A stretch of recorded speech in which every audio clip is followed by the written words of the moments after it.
La pratique de la radio se fait à tout âge. L'éducation aux médias et à l'information fait partie de nos missions. Jade FM déplace son studio dans les structures. Tout de suite, une réalisation issue de nos ateliers.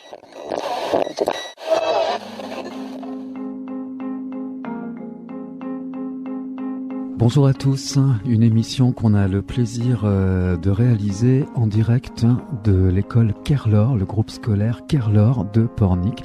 Bonjour Apolline. Bonjour Jim. Tout va bien ? Oui, et toi ? Très bien, on a le plaisir ce matin d'accueillir le premier groupe pour cet exercice qui va concerner la littérature. Et on se dirige tout de suite vers un ouvrage qui s'appelle C'est bien, qui a été écrit par Philippe Delerme. Et on accueille sur le plateau Noah. Bonjour. Bonjour. Noah également. Prudencia, bonjour. Bonjour. Fanny, bonjour. Bonjour. Et Margot.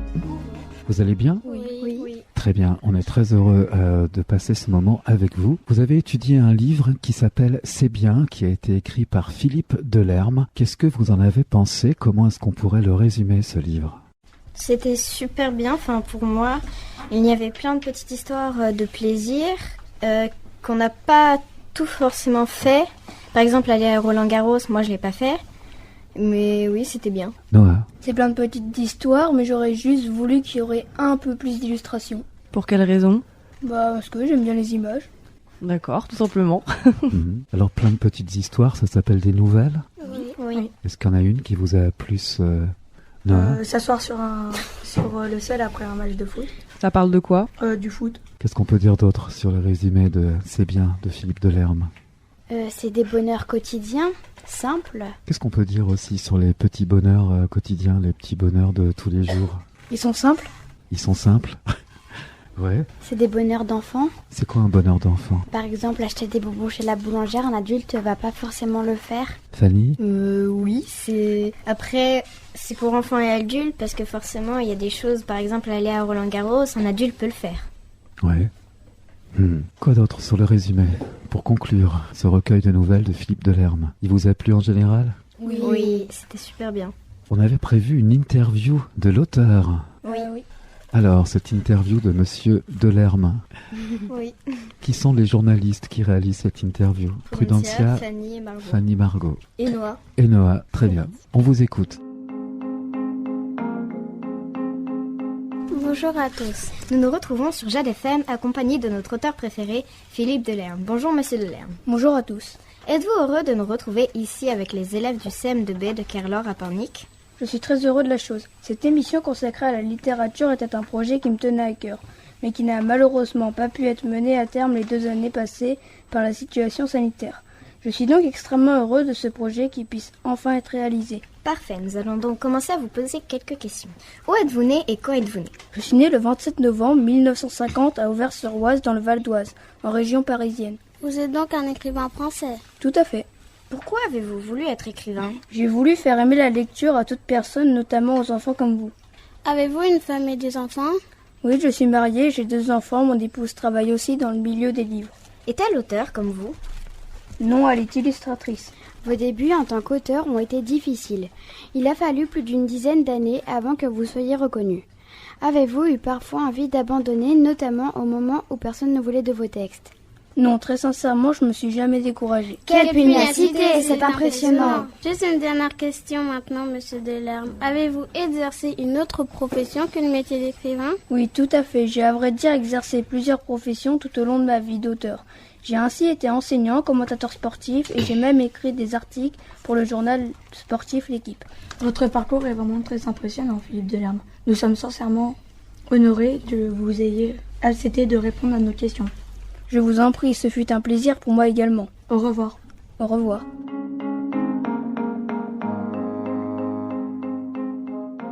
Quelle chance d'interviewer un auteur comme Philippe Delerme. Merci beaucoup aux journalistes, merci beaucoup à l'auteur. C'était facile de préparer une interview ? Pas trop. Qu'est-ce qui était le plus difficile ? Trouver les questions. Se concentrer. Ne pas rire. Pas faire de bêtises. Ça fait beaucoup de choses. Oui. C'est un métier qui vous intéresse, d'être journaliste? Oui, un peu. Maintenant, on aimerait bien, après avoir écouté votre résumé du livre, l'interview de l'auteur, on aimerait bien en savoir plus sur l'écriture. Est-ce que vous allez nous lire quelques passages? Oui. Oui.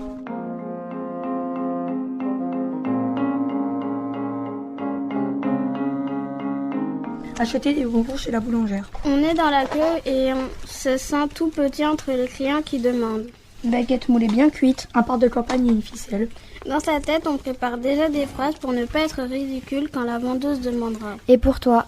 De loin, on aperçoit les bocaux magiques, les rouleaux de réglisse, avec une pastille en sucre. Glacé blanc ou rose, au milieu les roux doudou, à la petite coquille qu'on imagine déjà un peu rêche sur les lèvres. Les fraises de guimauve aplaties et les chewing-gums gaillants.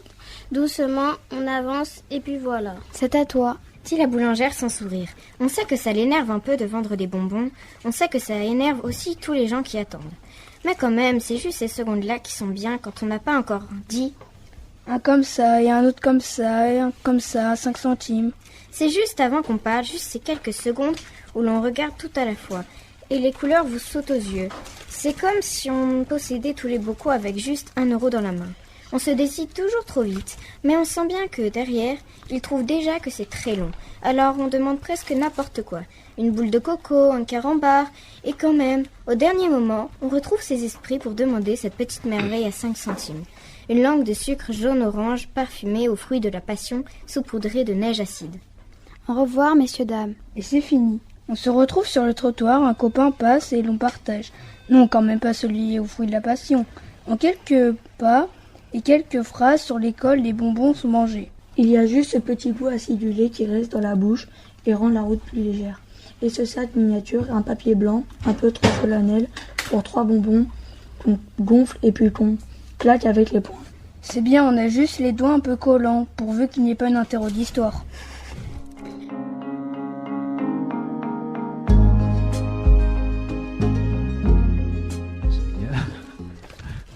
Est-ce que vous vous êtes reconnu?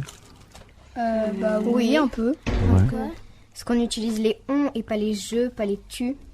Est-ce que vous vous êtes imaginé, vous aussi, chez la boulangère, en train de choisir tous ces bonbons? Oui, c'est une histoire que j'ai déjà fait.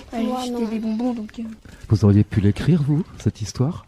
Non, elle est trop longue. On va écouter un second extrait? Oui. Très bien. S'asseoir dans l'herbe à la fin d'un match de foot. C'est le début du printemps, il fait beau, on a très chaud, mais l'herbe est fraîche et la terre presque humide en dessous. On a gagné ou perdu, mais cela ne compte plus vraiment. Ce qui compte, c'est juste ces 5 minutes. On a couru plus d'1 heure après ce ballon qui n'en finissait plus de s'échapper. Maintenant, c'est la récompense. L'arbitre est rentré au vestiaire depuis longtemps et la plupart des joueurs sont déjà en train de prendre leur douche. L'entraîneur a lancé. Ne restez pas comme ça, les gars. Vous allez prendre froid. On a répondu qu'on arrivait, mais on reste là, à 2 ou 3, sans se parler. On ne pense vraiment à rien. Le terrain est beau. À cet instant, assis à côté du poteau de corner, on pose le pied sur la ligne blanche. Ce n'est plus une limite pour dire si la balle est sortie ou pas, mais presque un paysage, avec des bosses, des collines blanches qui s'effritent sous les crampons. Il y a un ballon juste à côté, toujours assis, on le récupère du bout du pied et on se passe 2 ou 3 fois machinalement. Mais bientôt on s'arrête, on n'a plus envie de jouer, au-delà du grillage là-bas il y a une forêt avec ses feuilles vertes qui commencent toutes fraîches, presque transparentes. Avant, on n'avait même pas remarqué que le stade était situé au milieu d'une forêt. Mais maintenant, on regarde le soleil qui descend à travers le filet noir, un peu rêche des buts. Plus loin, à travers le grillage, à travers les branches neuves de la forêt, il y a quelques exclamations, très près, très loin. Des copains qui s'éclaboussent dans la douche. On ne voudrait plus bouger. Il y aurait une forêt immense qui vous encerclerait. Un terrain de foot au milieu et puis c'est tout. C'est comme si on avait joué au foot juste pour ce moment-là, pourvu qu'elle ne résonne pas tout de suite, la petite phrase inévitable. Les gars, faut vous manier un peu. Vous allez louper le quart. C'est bien juste la fin des 5 minutes quand l'entraîneur n'a pas encore crié. On s'y croirait.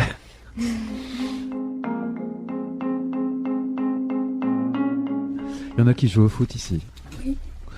Est-ce que, Noah, ce texte, tu t'es imaginé sur le terrain? Quand on prend des buts, après on s'assoit. Et le décor que Philippe Delerme explique, tout le déroulement d'un match.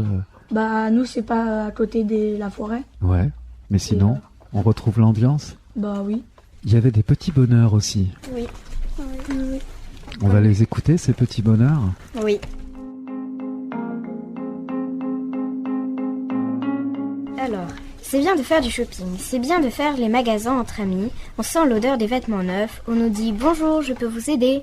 et on répond un petit « Non merci ». On a trouvé notre bon plaisir et l'on va dans une cabine d'essayage où l'on se regarde dans le miroir et l'on se dit « Non, cela ne va pas ». Puis on change de magasin pour aller finalement manger une glace. On va ensuite dans un magasin de bijoux et on dit alors à ses amis « Il est trop beau le vendeur ». C'est bien d'aller faire du shopping. On est excité car on sait que l'on va ramener quelque chose à la maison. On arrive dans le magasin, on laisse maman, on regarde dans tous les rayons et on s'arrête devant ce beau t-shirt bleu turquoise. On cherche sa taille et on va dans une cabine d'essayage pour le passer. Puis on décide de le prendre et on retourne alors dans les rayons y choisir un jean. On rejoint ensuite maman à la caisse et on rentre à la maison contente de notre shopping. C'est bien de faire du shopping. Quand on va faire du shopping avec sa mère, en se disant que l'on achètera des choses que pour elle, ce n'est pas forcément bien. Mais ce qui est bien toutefois pendant ces moments-là, c'est quand on va dans plusieurs magasins, on arrive dans une boutique et on y voit un très beau t-shirt sur lequel il est marqué « Pipelette en basket, reine de la Cosette ». On part ensuite l'essayer dans une cabine, puis maman nous dit qu'on peut le prendre. Elle nous dit aussi que l'on pourra le mettre demain pour aller à l'école et nous sommes du coup contents, très contents. C'est bien d'aller à Monaco. Mon plus grand plaisir est d'aller à Monaco. On y voit des choses que l'on ne voit pas actuellement, comme des voitures de luxe, ces grands immeubles et plusieurs étages ou les musées océanographiques. On peut y choisir des petits cadeaux à offrir aux maîtresses et repartir la tête plein de souvenirs. Partir pour mieux revenir. C'est bien le foot. On aime le foot parce que c'est un jeu qui nous permet d'apprendre. On apprend quand on perd, on apprend quand on gagne, on apprend quand on s'entraîne. Le meilleur dans le foot, c'est de voir jouer le PSG à la télévision. C'est bien de dormir avec la pluie qui tombe. On entend la pluie tomber et cela nous relaxe. Cela t'aide à t'endormir. Et puis c'est chouette la pluie, on la voit tomber à la fenêtre. Nous, on aime cela, dormir avec la pluie. Nous avons oublié de préciser que la dernière fois que cela est arrivé, on s'est endormi comme des mouches. Super.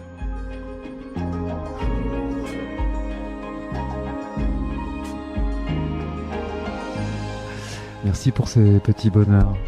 Merci beaucoup. Ça m'a rappelé plein de souvenirs en tout cas, le shopping avec ma maman. Et s'endormir en écoutant la pluie qui tombe, c'est génial.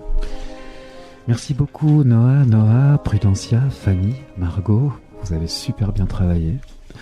Et c'était vraiment génial d'écouter tout ce travail. Merci beaucoup. Merci. Merci.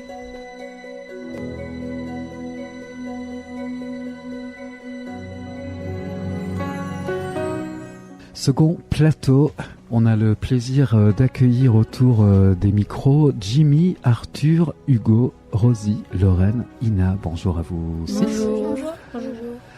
Vous avez travaillé sur un livre de Daniel Pénac, un auteur génial, et le livre s'appelle Camo.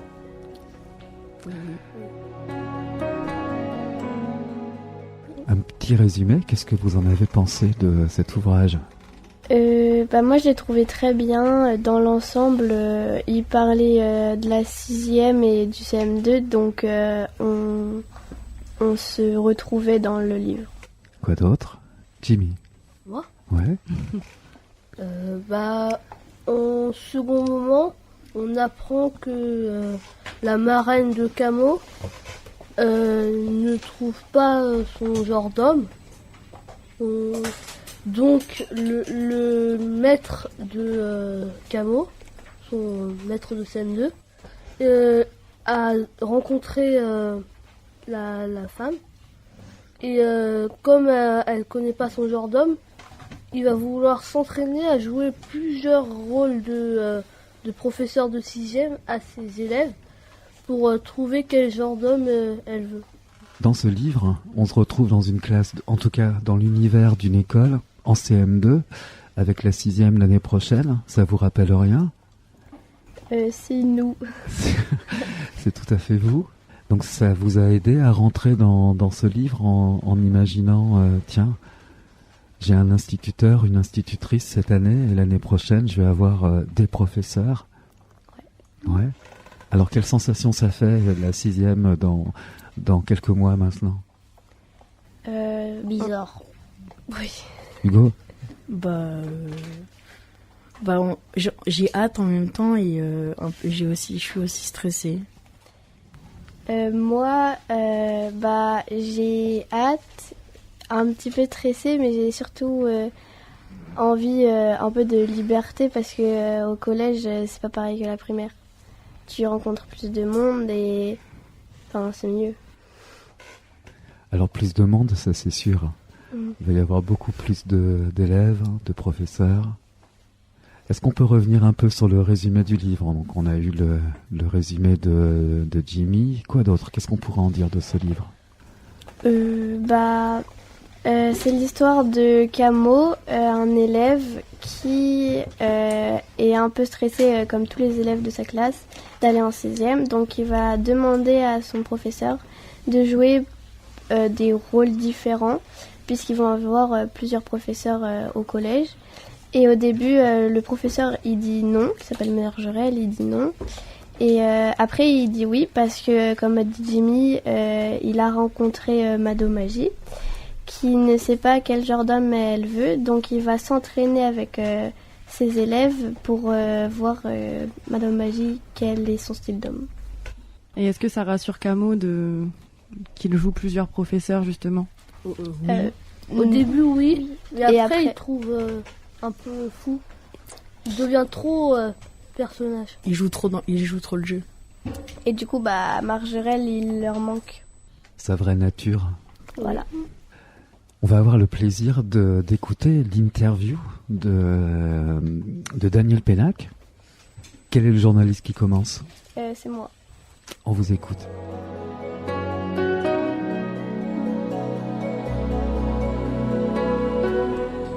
Bonjour à tous, petit flash info de l'émission Jade FM avec Daniel Pénac, auteur de Camo, l'idée du siècle. Comment allez-vous, monsieur Pénac? Très bien, et vous? Merveilleusement bien, je suis très heureuse de vous rencontrer. Moi de même. Commençons donc par vous demander, monsieur Pénac, votre date et lieu de naissance. Je suis né à Casablanca, au Maroc, en 1944. Je vais donc avoir 78 ans à la fin de l'année. Avez-vous, monsieur Pénac, écrit uniquement pour la jeunesse? Non, pas du tout. J'ai également beaucoup écrit pour les adultes. Pouvez-vous me citer le titre de quelques livres que vous avez écrits? Bien sûr, je serais ravi de vous en citer quelques-uns. Le choix est difficile. Je vous citerai pour la littérature de jeunesse le roman d'Ernest et Célestine, le très connu L'œil du loup, et pour les plus jeunes enfants encore, Le serpent électrique, Le crocodile à roulettes et Bombin les bambins. En ce qui concerne les livres adultes, je vous citerai mon roman autobiographique Chagrin d'école et La loi du rêveur publié en 2020. Merci beaucoup, monsieur Pénac. Je vais maintenant vous laisser avec ma collègue de RTL2. Bonjour Daniel Pénac, pourriez-vous nous faire savoir pourquoi vous avez choisi ce métier? Oh, je dirais tout simplement que c'est parce que j'aime l'écriture. Avez-vous exercé d'autres métiers avant d'être écrivain? Oui, j'ai été chauffeur de taxi, illustrateur, puis professeur de littérature. Merci beaucoup, monsieur Pénac, de bien avoir voulu répondre à ces deux questions. Je vais maintenant vous laisser avec ma collègue de France Inter. Bonjour Daniel Pénac, je vais quant à moi vous poser deux questions un petit peu plus personnelles, le permettez-vous? Je vous en prie. Êtes-vous marié, monsieur Pénac, et avez-vous des enfants? Oui, j'ai une femme, auteure de livres pour enfants, et une fille musicienne. Aviez-vous des bonnes notes dans votre enfance? Oh que non, j'étais même plutôt mauvais élève. J'ai eu une scolarité désastreuse. Merci beaucoup, monsieur Pénac, ce fut un plaisir de vous rencontrer. Au revoir. Je vous en prie, au revoir.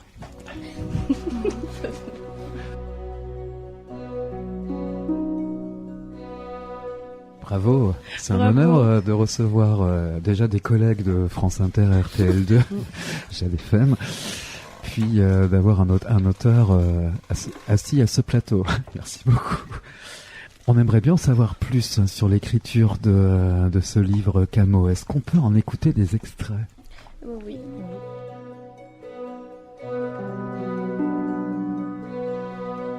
Qui est-ce qui commence? C'est Hugo qui commence? À l'heure suivante, pendant le cours de maths, Camo brilla, comme d'habitude. Il était de loin le plus fort de la classe. Quand nous avions besoin de nous reposer, Arène et lui s'amusaient à se lancer des défis de calcul mental vachement compliqués. Duels amicaux dont nous étions les arbitres avec nos calculettes. Ce fut le cas ce matin-là. Et si je vous demandais combien font 723 multiplié par 326, monsieur, qu'est-ce que vous répondriez? Monsieur Arène regarda le plafond une seconde. Je répondrais, attends voir. Ma foi, je répondrais que ça fait 13 exactement, 235 698. Et vous auriez juste, s'écria le grand entier, en montrant à tout le monde l'écran pâle de sa calculette. Hurrah! Applaudissements puis silence, car nous savions qu'il y avait une suite. Ces moments-là étaient nos vrais moments de bonheur. Un autre extrait? Enfin quoi, cette dixième, elle doit bien avoir quelque chose de différent pour les flanquer dans un état pareil. Camo avait appuyé sur l'adjectif différent en regardant Monsieur Margerel droit dans les yeux. Non, rien de différent, seulement... Monsieur Margerel passa sa main dans sa tignasse. Ce n'était pas des cheveux qu'il avait sur la tête, c'était la forêt d'Amazonie. Seulement? Eh bien, la seule vraie différence, c'est qu'au lieu d'avoir un seul maître, vous en aurez 6 ou 7. Un pour les maths, un pour le français, un professeur par matière, quoi. Ça veut dire qu'ils seront 6 ou 7 moins savants que vous? S'exclama le grand entier. Margerel éclata de rire. Ne va surtout pas leur dire ça, malheureux. Non, ce sont des spécialistes, un peu comme en médecine. Un docteur pour le cœur, un autre pour le foie, un troisième pour les reins, tu vois? Et alors? Demanda Camo. Où est le problème? Où est le problème? C'était l'expression favorite de Tatiana, la mère de Camo, à qui rien ne paraissait impossible. Et alors, où est le problème? L'adaptation, répondit Monsieur Margerel. L'adaptation? Oui, jusqu'à présent, vous n'aviez qu'un maître par an, que vous connaissiez bien, bon ou mauvais, vous faisiez avec. En 6e, il faudra vous habituer à 6 ou 7 caractères différents dans la même année. Il ajouta. Quelquefois très différents. Il regarda Camo. Il pourrait même s'en trouver un qui supporte moins bien qu'un autre les questions de Camo. Merci beaucoup. On a pu apprécier l'œuvre de Pénac une fois encore. C'est vous qui avez choisi les extraits à lire? Oui. Oui. Pourquoi vous avez choisi ces extraits-là? Nous, on a pris celui-là parce que ça raconte un peu l'idée du siècle de Camo. Et nous, on a choisi cet extrait-là parce que on parle d'un des 6 ou 7 profs qui jouent. On est principalement sur un seul. C'est un extrait où on parle de lui, donc le prof de maths. Et puisque lire un auteur, ça donne envie peut-être d'écrire soi-même, vous avez donc réalisé un texte à la manière de Pénac. Oui. On va écouter. Qu'est-ce que ça donne? On va commencer par notre écrit. Jimmy, Arthur... moi, Arthur et Hugo. Hier, Monsieur Margerel, notre institut bien-aimé, était malade. Nous avons donc eu une remplaçante qui s'appelait Madame Gelier. Elle était très gentille, elle nous donnait un petit biscuit sec à chaque bonne réponse.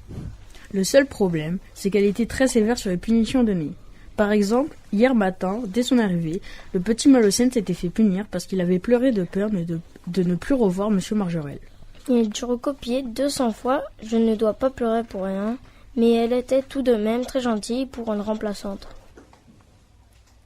Madame Guibert. La cloche avait sonné, nous devions nous rendre en cours de PS. Madame Guibert nous attendait devant la porte. Rosie a poussé un soupir tandis qu'Ina se réjouissait déjà. Madame Guibert se présenta. Bonjour, je suis notre nouvelle professeure. J'étais en Australie pour participer à de nombreux tournois sportifs. Et j'y ai appris 2-3 autres trucs. Je pourrais vous les apprendre. Lorraine demanda alors. Alors, vous avez appris quoi? Une camarade répondit. Et toute la classe s'esclaffa. Madame Guibert réagit vivement. Taisez-vous, figurez-vous que j'ai appris beaucoup de choses, comme par exemple faire 400 pompes sans être essoufflé. Ina rétorqua alors.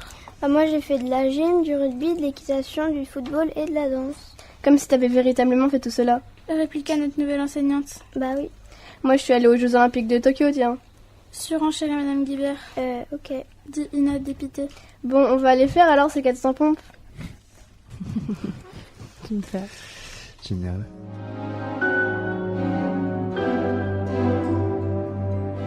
C'était difficile, facile de se répartir qui va le dire quoi et quand?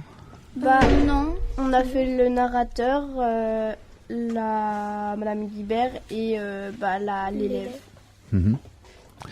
Est-ce que quand on regarde sa maîtresse, on pense à Madame Guibert ou est-ce qu'on trouve toujours des relations comme ça? Est-ce que l'imaginaire travaille beaucoup? Oui, en fait, on a voulu faire un personnage qui se vante un peu, qui dit moi je suis allée à Tokyo, nanani, nanana. D'accord. Donc c'est pas vraiment le portrait de Morgane, ça. Non. Ok. Merci beaucoup en tout cas. C'était plutôt le premier, les petits biscuits secs. Pardon? Sauf, Sauf ouais les 200 lignes. Hein. Non. Ah, il y a des lignes aussi ici. Oui, mais c'est Madame Ledec, elle fait pas autant de lignes. Mais il y a des petits biscuits secs aussi. Oui, genre des madeleines. Dans quelques mois, quand vous serez en 6e, vous vous rappellerez de ce livre? Oui. Sûrement. Ouais. Merci beaucoup Jimmy, Arthur, Hugo, Rosie, Lorraine et Ina. On vous souhaite une très belle 6e. Merci.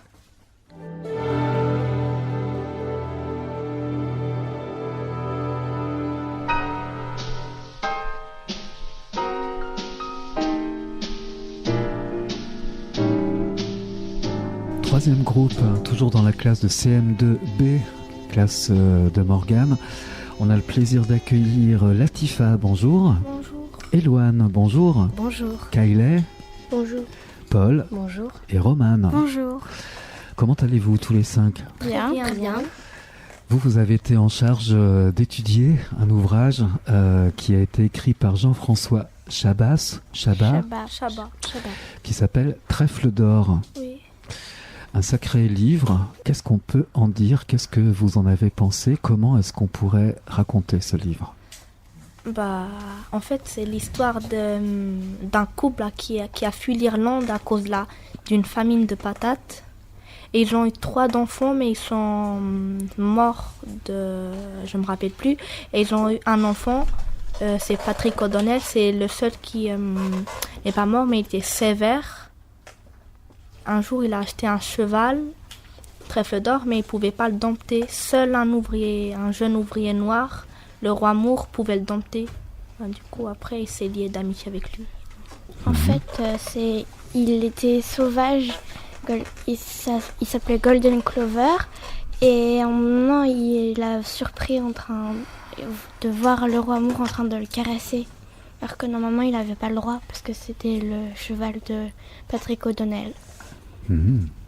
Et Patrick O'Donnell, c'est aussi le grand-père du narrateur qui s'appelle Sean. Et comment l'amitié se crée alors? Qu'est-ce qui se passe? Au fur et à mesure, ils s'invitent à dîner et puis ils deviennent amis et à un moment, il a réussi à caresser Golden Clover. Parce qu'au début, normalement, Patrick O'Donnell était un raciste envers les Noirs. Et du coup, vu qu'il est noir, ils sont quand même devenus amis. Donc son opinion a changé? Ouais. Ça se passe aux États-Unis? Oui, en Géorgie. En Géorgie. Ah. Donc c'est les États du Sud, les États-Unis? Oui.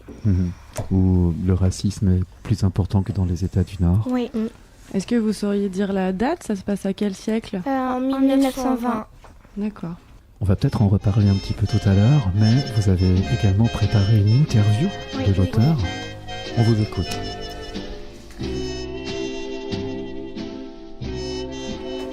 Bonjour à tous, nous sommes très heureux d'interviewer aujourd'hui Jean-François Chabat, auteur du livre Trèfle d'or. Bonjour Monsieur Chabat, comment allez-vous? Bonjour, je vais très bien. Et vous, comment allez-vous? Très bien, je vous remercie. Passons aux choses sérieuses, si vous le voulez bien, Monsieur Chabat. Bien sûr, je vous écoute. Où êtes-vous né, Monsieur Chabat? Je suis né en France, à Neuilly-sur-Seine, en région parisienne. Accepteriez-vous de nous donner votre date de naissance? Oui, sans aucun souci. Je suis né le 17 juin 1967. Vivez-vous toujours à Paris? Non, je me suis installée dans la Drôme depuis plusieurs années. Combien de livres environ vous avez écrits? Oh, j'en ai écrit plus de 100. Je crois savoir que vous avez reçu de nombreux prix. Combien environ? J'ai en effet reçu de nombreux prix, puisque j'en ai reçu plus d'une vingtaine. Pourriez-vous nous donner le titre de quelques-uns de vos livres? Oui, avec plaisir. Je suis principalement un auteur de livres pour la jeunesse. J'ai ainsi écrit Le Tsar, Le Père Tire-Bras, À l'air sous Goulotte, Trèfle d'or et bien d'autres encore. Avez-vous exercé un autre métier que celui d'écrivain? Oui, j'ai exercé d'autres métiers avant de me consacrer à l'écriture en 1985 en publiant le livre Une moitié de whisky. Ce premier roman racontait l'histoire d'un enfant métis. J'ai une dernière question, Monsieur Chabat. Êtes-vous heureux d'être reçu et interviewé par les élèves du CM2B de l'école Kerlor? Oui, c'est un grand plaisir. J'attendais même ce moment avec impatience. Sachez, Monsieur Chabat, que ce plaisir est réciproque.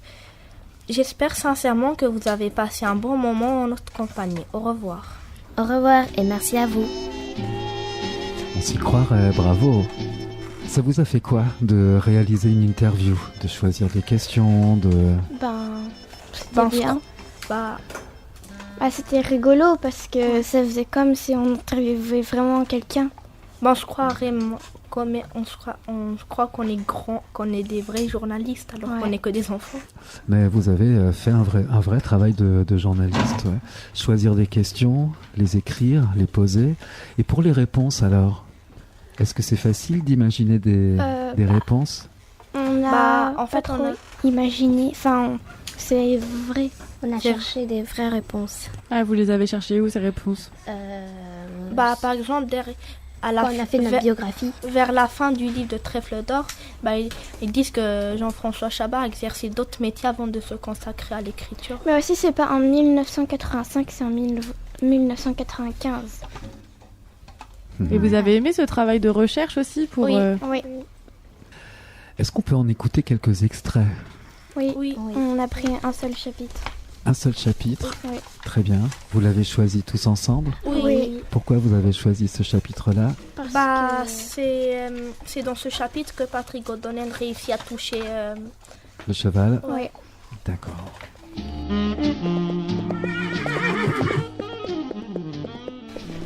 Donc là, on part en 1920 aux États-Unis avec un homme de couleur noire, le propriétaire d'un cheval et le cheval qui s'appelle Golden Glove, c'est ça? Clover. Trèfle d'or. C'est en anglais. C'est le chapitre 9 qui s'appelle Peur. Patrick O'Donnell obtint d'Ursus Moore qu'il vienne ferrer Golden Clover, même si l'oncle de le roi ne travaillait pas pour lui d'ordinaire. Ce ne fut pas tâche aisée, mais le jeune homme et le forgeron en vinrent un bout. Le pur sang était magnifique. De mon grand-père, j'ai hérité l'amour des chevaux. Et je crois pouvoir affirmer qu'on ne vit jamais en Géorgie plus belle bête que ce trèfle-là. Il n'avait plus l'allure hirsute de l'époque où personne ne pouvait l'approcher pour le soigner et brosser plusieurs fois chaque jour par le roi. Bouchonné, étrié, il brillait comme un diamant à facettes, ses muscles affleurant une peau tendue. Par un lourd soir d'été, Patrick O'Donnell et son ami se tenaient à quelques mètres de l'étalon qui se régalait d'un seau d'avoine. Et, comme toujours, je les observais, cachés derrière un large abreuvoir de bois sombre. « Bon, vous allez le toucher maintenant, hein? Il est temps, » dit le jeune noir. « Le roi a mon cas, par Lucifer et sa fourche. Il te manque un morceau de cerveau. Je n'ai pas envie que ce vaurien me tranche une main ou me perfore le ventre à coups de sabot. » Je croyais que les Irlandais avaient autre chose que du jus de navet dans les veines. Épouvanté, je me cassais les yeux de la main. Bon sang, dire ça aux vieux. Une fois de plus, Patrick O'Donnell me surprit. En lieu et en place de l'explosion que j'attendais, il fit un ton d'un ricanement satisfait. « Petit futé, tu veux que je te dise? Toi, tu mérites d'être irlandais. Sûr que tu dois avoir dans les veines une petite part de sang vert pour être malin comme ça. D'accord, je te suis. » Golden Clover s'immobilisa tandis que les deux hommes l'approchèrent. Puis il se redressa de toute sa hauteur. Croyez-moi, il avait une bonne taille au garrot, et son corps entier vibra d'attente inquiète. Petit marquis, maintenant tu dois laisser monsieur O'Donnell te caresser. C'est bien le moins, il est ton maître, il te nourrit. L'étalon posa le front sur la main noire tendue à plat vers lui. Caressez son cou, monsieur O'Donnell, il aime bien ça, n'ayez pas peur. Mon grand-père dansait d'un pied sur l'autre.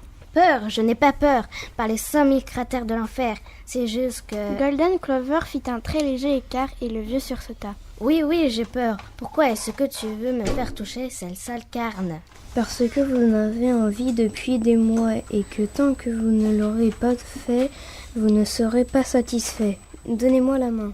Le roi prit mon grand-père par le poignet et le força à s'approcher du cheval. Un instant plus tard, ils frottèrent de concert l'encolure soyeuse. Golden Clover accepta la caresse, puis se déroba lentement et s'éloigna en dépliant ses pattes avec morgue, comme s'il était conscient de sa beauté. Peut-être l'était-il après tout. Merci, dit Patrick O'Donnell. Laura Moore souriait dans la moiture du soir.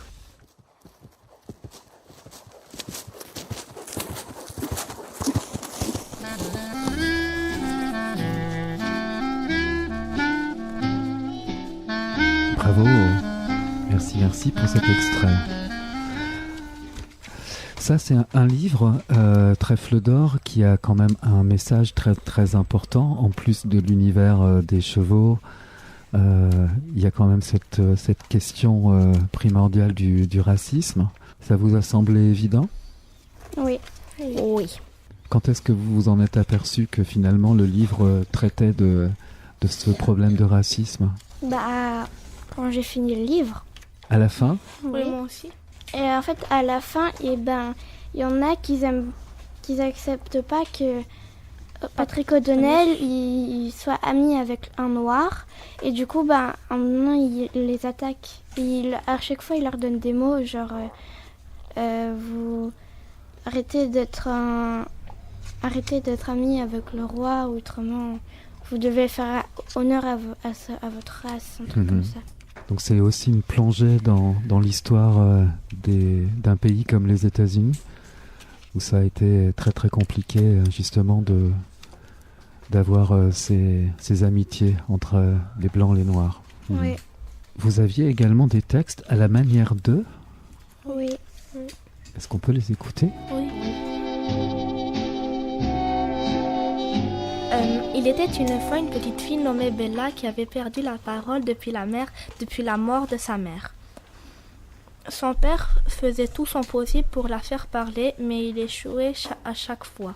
Il eut un jour l'idée de déménager à la campagne, en espérant qu'elle y retrouve alors la parole. Un jour, lors d'une balade en forêt, Bella vit une jument. Elle était toute blanche, mais d'une blancheur pailletée et avait des ailes magnifiques. Au premier regard, la jument apporta à la petite fille sourire et joie. Bella voulut s'approcher pour la caresser et le murmura alors que tu es belle. Son père, qui se trouvait juste derrière elle, pleura de joie, les yeux émerveillés quand il entendit sa fille parler. Il la prit dans ses bras et caressa lui aussi la jument avec beaucoup d'émotion. Donc là, c'est plutôt une histoire de chevaux.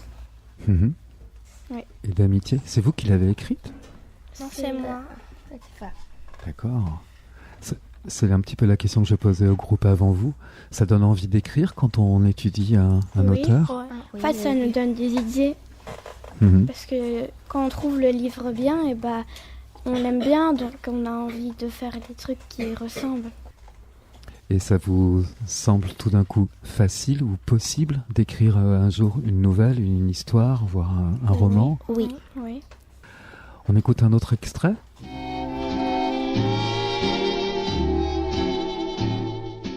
Les deux chevaux.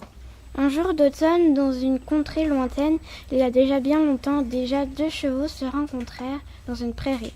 L'un s'appelait Paolo, l'autre s'appelait Kyle. Paolo était de couleur grise et Kyle était de couleur blanche. En ce temps-là, les chevaux blancs pensaient que les chevaux gris étaient méchants, voire cruels, et étaient donc rétifs à l'idée de se lier d'amitié avec l'un d'entre eux. Mais Kyle eut des doutes. Peut-être que les choses avaient changé. Certes, des chevaux gris avaient attaqué des chevaux blancs, mais plus de 400 ans auparavant. Mais devait-on pour autant les juger mauvais ? Kyle décida de laisser les choses se faire naturellement. Et les deux chevaux commencèrent à discuter ensemble. Ils se mirent même à rigoler ensemble et décidèrent pour le bien de tous de devenir amis.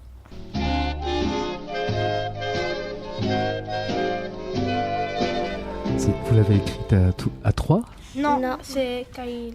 Non, c'est Paul. Kyle et Paul. Kyle et Paul qui l'ont écrite. Parce que de base c'était Paul et Kyle, mais ça fait Paolo et Kyle.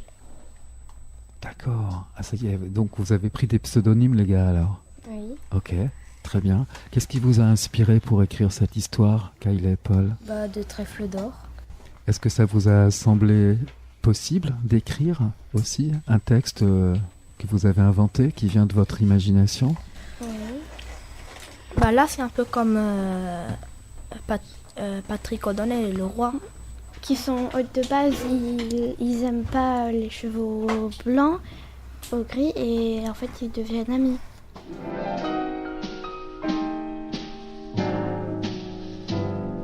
Donc merci aux deux auteurs, Kylie et Paul.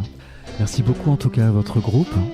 On avait le plaisir de recevoir Latifa, Elouane, Kylie, Paul et Roman. Merci à vous. Au revoir. Au revoir. Quatrième groupe de cette classe de CM2B, la classe de Morgane Meudec, qui nous a accueillis à l'école Kerlor de Pornic. On accueille sur ce plateau Adrien, Alexandre, Arsène, Sacha, Lilouane et Célia. Bonjour à vous 6. Bonjour. Vous avez étudié un bouquin, un livre super beau. J'ai eu le plaisir de le découvrir cette semaine.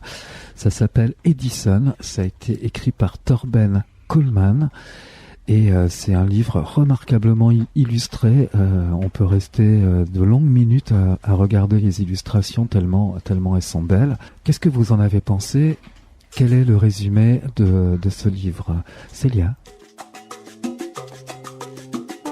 Alors moi j'ai beaucoup aimé les dessins et la beauté de l'écriture. Et ça m'a appris beaucoup de mots que je ne connaissais pas auparavant. Et j'ai bien aimé. Alors moi, ce que j'ai aimé les détails, la coloration, l'esthétisme des illustrations. J'ai aussi aimé le scénario, la découverte du trésor qui est dans le fond des océans. Alexandre? J'ai bien aimé les dessins, l'histoire, elle était très bien racontée et j'ai appris de la science. Et j'aime bien la science. Arsène? J'ai bien aimé les illustrations. Ça m'a appris des choses sur la science et aussi l'histoire qui était bien racontée. Sacha? Moi j'ai bien aimé aussi les illustrations et il y avait beaucoup d'aventures et c'est ça qui m'a aimé le plus, que j'ai aimé. Lilouane? Moi j'ai bien aimé les illustrations et c'était dans la mer au lieu d'être sur la terre. Enfin, c'est souvent sur la terre et pas... Enfin, on raconte pas trop ce qui se passe dans la mer. Et moi qui n'ai pas eu la chance de lire, est-ce que vous pouvez m'expliquer un peu l'histoire? Est-ce qu'il y a un personnage principal? Alors, c'est l'histoire d'une petite souris nommée Peter qui est à la recherche du trésor de son ancêtre.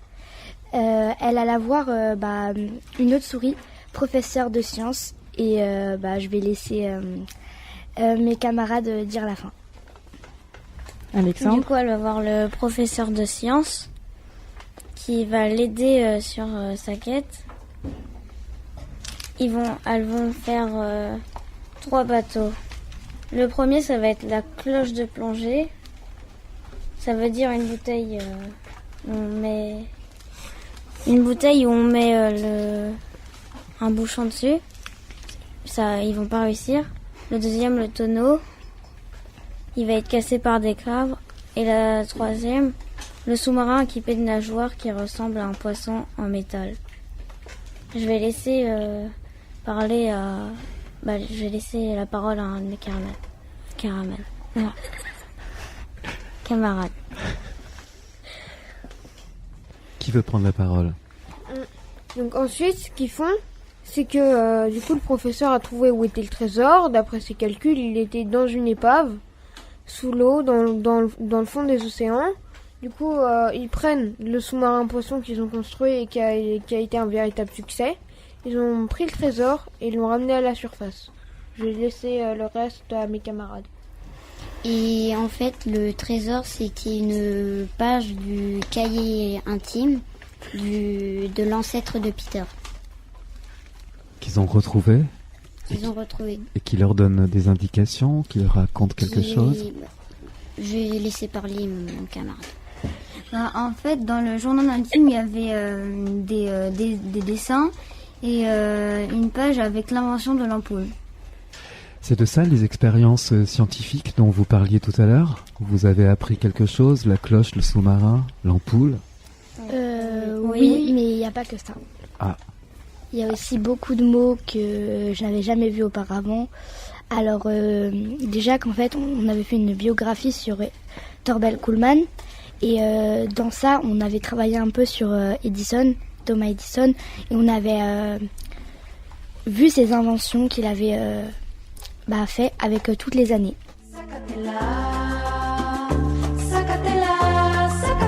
On aimerait bien en savoir plus sur monsieur Thorvald Kuhlmann.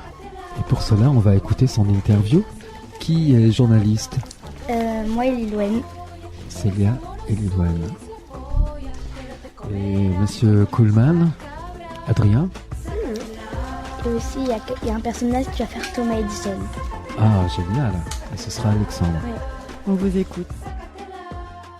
Bonjour à tous. Nous allons aujourd'hui, nous, élèves du CM2B de Kerlor, à Pornic, interviewer Thorvald Kuhlmann, auteur et illustrateur de l'album Edison. Bonjour Thorvald Kuhlmann, nous sommes ravis de vous accueillir. Guten Morgen. Je suis ravi d'être parmi vous. Voici donc notre première question, monsieur Kuhlmann. En quelle année êtes-vous né? Je suis né en 1982. Je ne suis donc pas si âgé. En effet. Pouvez-vous nous préciser votre lieu de naissance? Ja, je suis né en Allemagne, à Solingen. Avez-vous fait des études et si oui, lesquelles?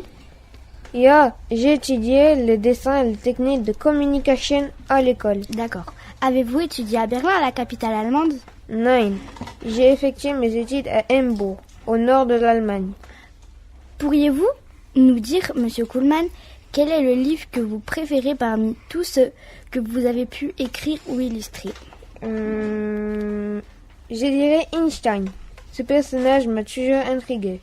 Une dernière question, monsieur Kuhlmann. Avec quelle maison d'édition française avez-vous eu la chance de travailler à vos débuts? J'ai travaillé et je travaille encore avec la maison d'édition Nord-Sud-Est. J'ai la chance de pouvoir travailler en étroite collaboration avec cet éditeur. C'est en effet une très belle collaboration. Vos albums continuent à nous enchanter. Dankeschön. Merci beaucoup à vous, monsieur Kuhlmann, d'avoir accepté aussi aimablement de répondre à nos questions. Nous allons maintenant avoir l'immense plaisir d'interviewer Thomas Edison, immense inventeur et scientifique et industriel américain. Bonjour, monsieur Edison. Good morning, everybody. Bonjour à tous, je suis très heureux d'être parmi vous. Tout l'honneur est pour nous, monsieur Edison. Voici donc notre première question. Quelles sont vos dates et lieux de naissance? Je suis né le 11 février 1847 à Milan, dans l'Ohio, aux États-Unis. Quelle serait votre date de décès? What a strange question. But, je peux vous répondre. Je décéderai le 18 octobre 1931 à West Orange, dans le New Jersey, aux États-Unis. Indeed, I am American. Votre vie, monsieur Edison, a été riche en inventions. En quelle année avez-vous notamment déposé le brevet de la lampe à incandescence, fameuse invention dont l'histoire est relatée dans l'album de Thorvald Kuhlmann? J'ai déposé le brevet de la lampe à incandescence en 1879. Juste une dernière question, Thomas Edison. Pourriez-vous, s'il vous plaît, nous citer 2 autres de vos inventions? Yes, of course. J'ai inventé en 1877 le phonographe. Ce fut le premier lecteur commercialisé de cylindres, puis de disques. Je suis very fière de cette invention. J'ai aussi inventé la chaise électrique en 1888. Je suis moins fière de cette invention. Nous vous comprenons. Merci beaucoup, monsieur Edison, d'avoir répondu à nos questions. You're welcome. Tout le plaisir était pour moi. Goodbye. Au revoir, monsieur Edison.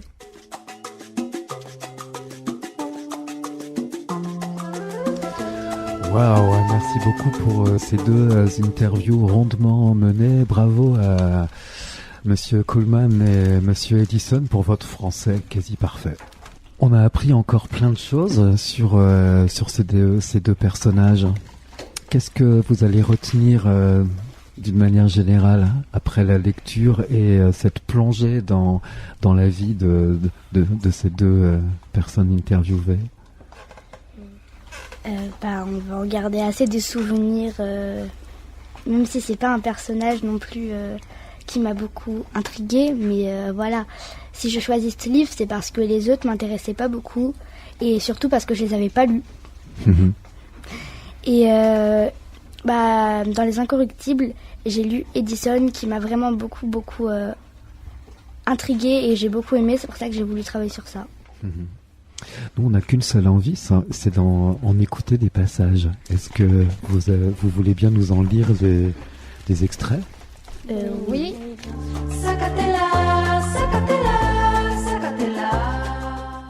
Université des souris. Cling. Le tintement de la caisse résonna dans toute la librairie. C'est parti! Siffla une souris perchée sur une pile de livres. Aussitôt, des dizaines de petites têtes de souris surgirent hors de leur cachette. C'était le moment d'agir. Plongés dans leur conversation, un petit garçon en train d'acheter un illustré et le libraire ne prêtait nulle attention à ce qui se passait autour d'eux. Une à une, les souris cachées derrière les livres et les étagères s'élancèrent sur la pointe de leurs pattes et se précipitèrent dans un trou de souris à l'autre bout de la pièce. Après avoir escaladé quelques cloisons, elles arrivèrent à destination. Derrière les étagères de la librairie se dissimulait l'université des souris. Là, une souris à l'esprit curieux pouvait tout apprendre sur l'histoire des souris, celle qui avait voyagé dans le monde entier et celle qui avait conçu de grandes inventions. Mais les exploits des êtres humains figuraient au programme, comme l'invention de la machine à vapeur et de l'éclairage électrique. Le professeur était un vieux monsieur souris aux poils gris, épaisse moustache blanche qui retombait sous son museau. Il avait presque toujours à la bouche une pipe qu'il ôtait seulement pour parler. Après ses longues journées de cours, il se retirait dans sa chambre où il passait des soirées paisibles dans son fauteuil en fumant la pipe et en rêvant du passé. Pendant sa jeunesse, le professeur s'était lancé dans de nombreuses aventures par amour de la science. Le temps présent lui paraissait à la fois plus paisible et plus ennuyeux. Bravo! C'était un extrait de l'Université des souris. On croit presque les voir. L'hélice de la poupe vrombissait avec régularité. Le sous-marin glissait juste au-dessus de la surface de l'eau. Peter observait attentivement les indicateurs. Pression de l'eau, réserve d'air, tout était normal. Aucune goutte d'eau ne filtrait à l'intérieur. La plongée pouvait commencer. Le professeur poussa la barre vers l'avant. Le nez du sous-marin s'inclina vers le fond. Et l'engin descendit, laissant derrière lui des traînées de bulles. Sur le conseil du professeur, Peter avait ouvert les chambres d'aération. En se remplissant d'eau, celle-ci allait lester l'appareil. À travers les hublots, les deux souris observaient le fond fascinés. Un banc de poissons fit plusieurs fois le tour du sous-marin avant de s'éloigner. Soudain, une ombre s'étendit et un profond mugissement retentit. « Qu'est-ce que c'est ?» hurla Peter en se bouchant les oreilles, tandis que certaines parties métalliques du sous-marin vibraient. « Le chant d'une baleine !» répondit le professeur. Peter contempla la bête géante à la gueule grande ouverte. « C'est au moins 100 fois plus gros qu'une souris !» commenta-t-il. Encore sous le coup de la surprise, ils poursuivirent leur descente en s'éloignant du corps gigantesque. Ils n'avaient maintenant plus qu'un but, atteindre le fond de l'océan.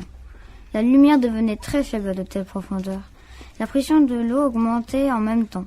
Le métal du sous-marin grinçait et gémissait, mais l'appareil tenait bon. La proue d'un navire gigantesque émergea de l'ombre bleu foncé. La coque était cabossée et rongée de rouille. Peter et le professeur venaient de trouver l'épave exactement à l'emplacement qu'ils avaient calculé. Mais y découvraient-ils le trésor de l'ancêtre de Peter?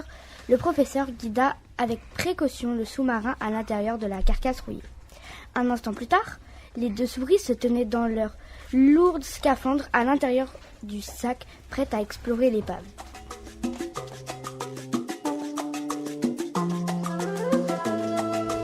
Bravo! On s'y est cru, sous l'océan. Une fois de plus. Alors ce qui est génial, c'est que maintenant on va écouter des textes que vous avez écrits, sûrement inspirés par l'histoire de Edison. On va écouter Une petite souris à Pornic. C'est un texte qui a été écrit par Célia et Lilwen d'après une idée originale de Célia et qui va nous être lu par Célia, Lilwen et Sacha. On vous écoute. Une petite souris à Pornic. Il était une fois une petite souris au pelage gris qui s'appelait Barbe Bleue. Elle arrivait de Topville. Elle venait de faire le tour de la France et s'arrêta en Loire-Atlantique. Elle traversa la Loire, visita Nantes et Saint-Nazaire, puis fit une halte à Pornic. Un jour, pendant son séjour dans cette splendide station balnéaire, elle entendit parler d'elle et d'Edison alors qu'elle écoutait la radio Jade FM. Elle décida alors d'aller voir les enfants qui avaient raconté son histoire. Il s'agissait des élèves de l'école Carlor. Elle s'y rendit et y rencontra la directrice à qui elle demanda où se trouvait la classe de CM2B. Elle alla les voir avec beaucoup d'émotion. Pour les remercier d'avoir travaillé sur le livre qui racontait son histoire, elle leur offrit l'album Topville, lui aussi écrit et illustré par Torben Kuhlmann. La petite souris partit ensuite en Égypte à la découverte de Néfertiti. Mais c'est là une autre histoire.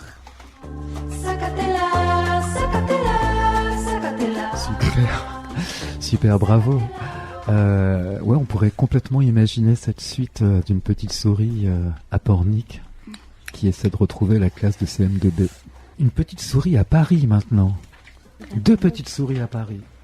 Très bien. C'est un texte écrit par Alexandre, lu par Alexandre, Adrien et Arsène. Messieurs, nous vous écoutons. 2 petites souris à Paris. Une petite souris qui venait du futur avait décidé d'aller à Paris. Sa cousine l'avait appelée pour lui suggérer de s'y rendre avec elle afin d'y voir la tour Eiffel. Elle n'y était jamais allée. Elle rêvait depuis longtemps de découvrir et de visiter la capitale. Les 2 petites souris grimpèrent tout en haut de la Dame de Fer en prenant l'escalier. Elles étaient très fatiguées à la fin de l'âmeté. La petite souris trouva la vue si belle qu'après avoir redescendu les marches, elle alla à la boutique de souvenirs. Elle acheta un petit porte-clés pour sa cousine. C'était une petite tour Eiffel bleue. La petite souris la remercia chaleureusement que ce porte-clés était joli. Elle trouva à l'intérieur du paquet un petit fascicule qui expliquait l'origine de l'objet. Elle apprit ainsi que l'anneau porte-clés avait été inventé au XIXe siècle par Samuel Harrison et que l'origine des porte-clés remontait en moins 600 ans avec des pattes de lapin porte-bonheur celtique. Toutes heureuses, les 2 petites souris repartèrent dans leur monde.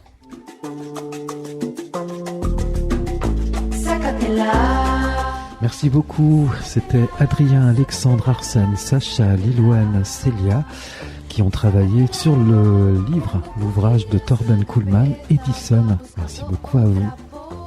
Merci.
Historia, una broma, ayúdame a sacarla de mi cabeza. Sácatela.